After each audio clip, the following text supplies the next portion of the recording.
Oh. Morning guys, ayan ang mga fish pan. Iikot namin guys. Oh. Papasyal kami.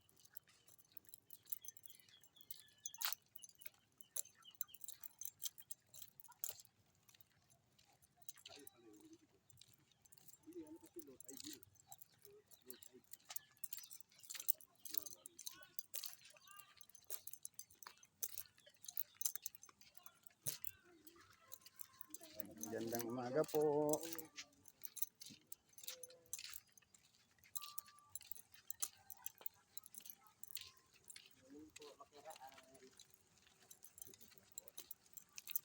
Ganda dito sa lugar nila eh. Ano pa yung hinuhuli? Sipon po. Magkano? 15 kilo?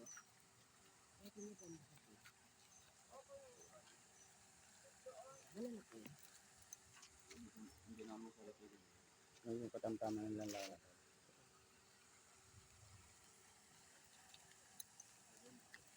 Pagkabuling kayong ato tayo. Saan po? Pagkakaming ato ay mga sumay. Babaw na ang sila. Ay, yun. Mga habol lang sila. Walang hahabol yan. Pero ano, pag Pupunta po kami sa dagat. Ha? Diretso lang. huwag na gagalig yan.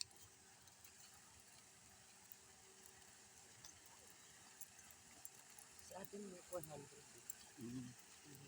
Kasi patay na pero yung sariwa. Oo. Mga buhay. 400 sa atin. Sa 50 lang din ang ano. Pero fresh ito. Kasi Oo. buhay pa. Ayan. Pwede mong iuwi yan. Kasi lang. Ay, lutuin muna, initin. Hindi, kahit na ano.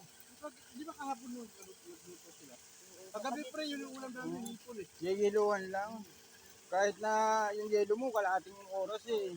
Hindi naman mabibila yan. Ano nga, ginawa nga ni Glenn, ano lang, gagalawa lang. Oo. Ano yung konsumo ba? Alin? Doon sa ano, sa hipon. Gagalawa lang. Paggabi, ulam.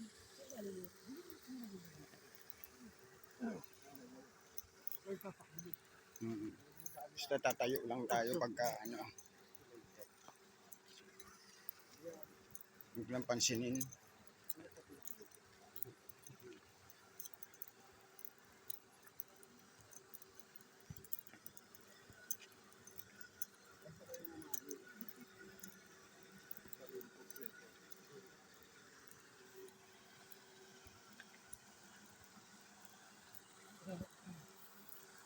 Yun guys, oh, lalaki ng mga palaisdaan. Mga hipon daw dito malalaki.